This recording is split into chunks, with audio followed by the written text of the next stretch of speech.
Hey guys, I wanted to go ahead and go over this video. That was your homework, or that is your homework this evening. Now, I told you had the options of doing this on your own or following along with me on this video, so please make sure you have it done. First of all, we're going to look at object A here. So here we have a position and time graph, so you need to be thinking, because it's a position and time graph, we should be looking at the slopes to tell us information about what's happening to the object. So where on the graph is the object moving most slowly? So we're really looking for this, the smallest slope. And remember, we have tangent lines that we could draw at different points to show us the speeds at that specific point. That is called a tangential velocity. It's our instantaneous velocity. It's a point at a specific instant. So if we look at these points and I draw tangent lines, that one at C is not a good tangent line. But if I look at the slopes of those, we notice here where we come up to a maximum that we have a slope of 0. So it must be moving pretty slow at that point, and that's actually where we're changing our direction. We have the same thing over here at F. From E to F, we start to slow down. So also at F, it has stopped for just an instant. B, between which points is the object speeding up? So we need to look for slopes that are increasing, meaning our graph is getting steeper. So if I look from A to B, looks like I'm going from a pretty steep slope to a slope of practically 0. So I'm slowing down in that instance. But from B to C, I'm going from a low slope to a high slope. So from B to C, I must be speeding up. Additionally, if I look here at F and G, F to G, we are going from a low slope to a high slope. So that's an area where we are speeding up. On the flip side of that, if we look at where we're slowing down, we need to look for points that are moving from a high slope to a low slope. Here, A is pretty steep. B has practically a slope of 0. So from A to B, we are slowing down. And E to F. Alright, where on the graph above is the object changing direction? When we're looking for a change in direction, remember we're looking at our slope. A positive slope indicates we're moving to the right. A negative slope indicates we're moving to the left. So if I look at this graph, we have a positive slope here, but on the other side of B, we have a negative slope. So B was a really important point for where we were changing direction. We were moving from right to left. Now here at F, on this side of F, we are moving to the left, and then on this side it has a positive slope, so we're moving to the right. So we must have changed direction here at point F as well.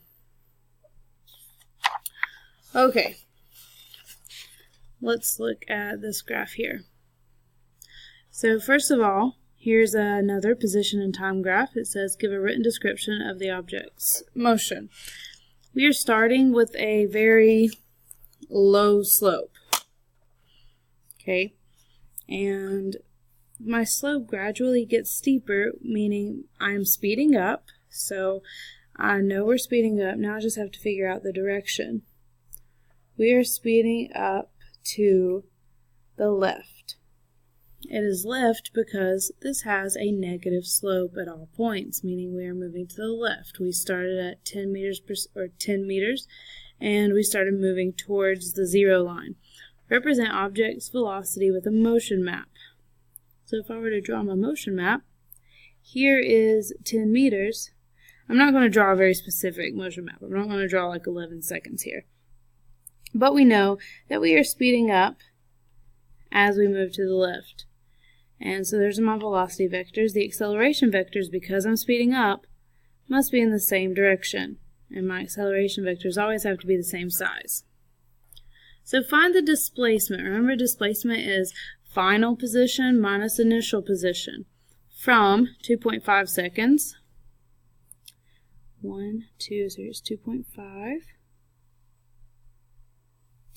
to 7 seconds. 6, 7. Okay, now you may not get, our answers may not agree because it's all arbitrary. This isn't exactly on a point, so I just have to guesstimate at this point. It looks like my final position, my position at 7 seconds, is about I'm going to go with 6.3 because it doesn't quite look like it's 6.5. So my final position is 6.3 meters minus my initial position at 2.5 seconds.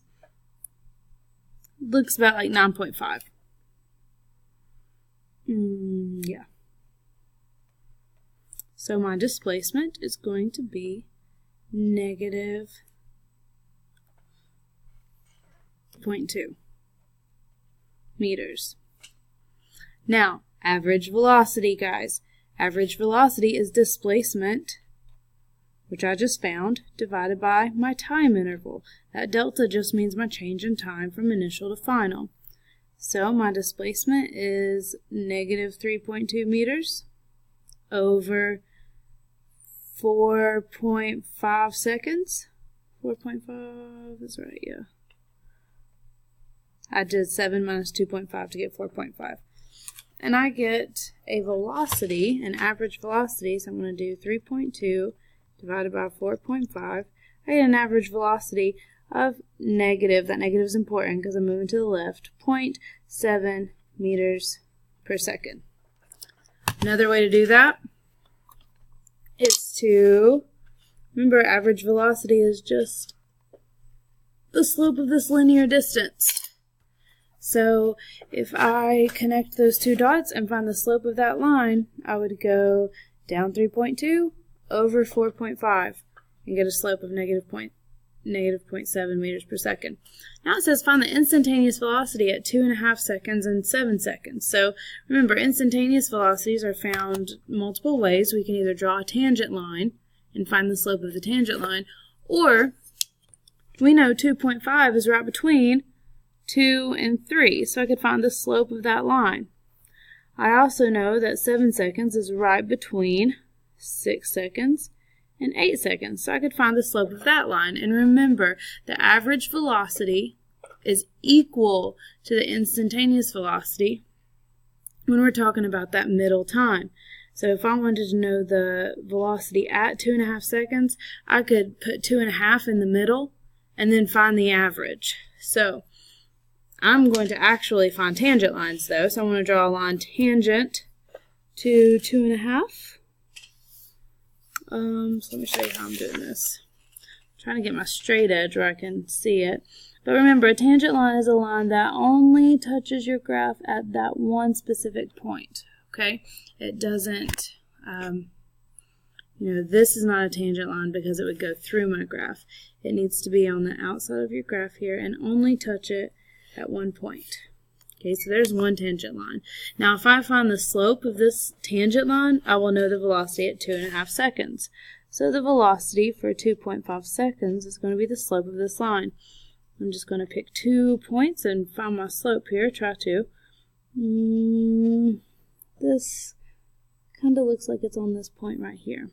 So if I call this 9.5, it looks like I have to go down 0.5, so negative 0.5 meters.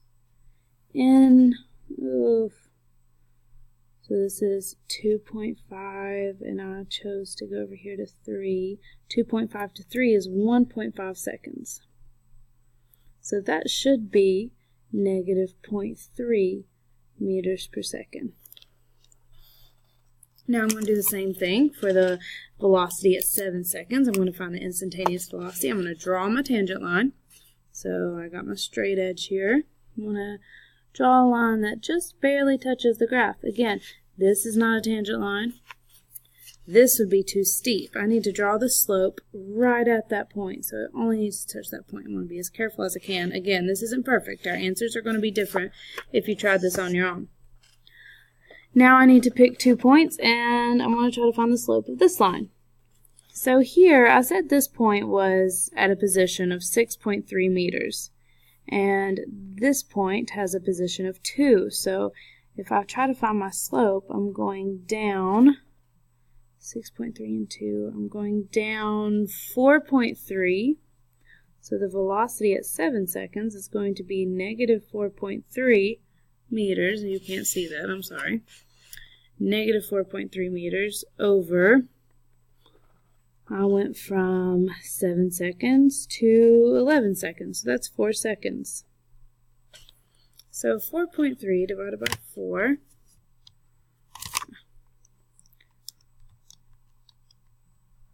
That's 1.1, negative, 1.1 meters per second. And it's good that 1.1 is bigger than 0.3 because I know I'm speeding up. Okay, determine the average acceleration. That's what F is asking. So the average acceleration, we have now said, is the change in velocity over change in time. So that must have been why I found these velocities here, negative 1.1 and negative 0.3. That's going to help me find my change in velocity over this time interval. So I'm going to say my final velocity minus initial over my change in time. My final speed would be my speed at 7 seconds. That's negative 1.1 meters per second. My initial velocity is the negative 0.3. And I need to divide that by my time, which is 4.5 seconds. This is hard to see. 4.5 seconds. I'm sorry. Just know there's 4.5 seconds under there. Now I'm just going to type it in my calculator. Negative 1.1 minus a negative 0.3. You could obviously add there. It's the same thing. So I get negative 0.8 divided by 4.5 seconds. This is going to give me my acceleration. Negative 0.8 divided by 4.5 seconds gives me an acceleration of negative 0.2 meters per second per second. Okay, and it's good that my acceleration came out to be negative because my acceleration vectors are to the left and everything needs to match up. So this is good. Now, 4.75 seconds is right in between 2.5 seconds and 7 seconds. So when it says find the instantaneous velocity at 4.75 seconds, I already know my average velocity from 2.5 to 7, so I know my instantaneous velocity at that time will be the same as my average velocity up here, which was negative 0.7 meters per second. All right.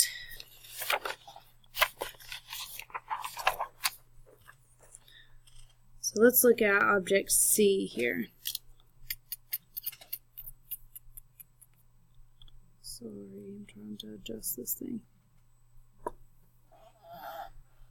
Yeah, that didn't help.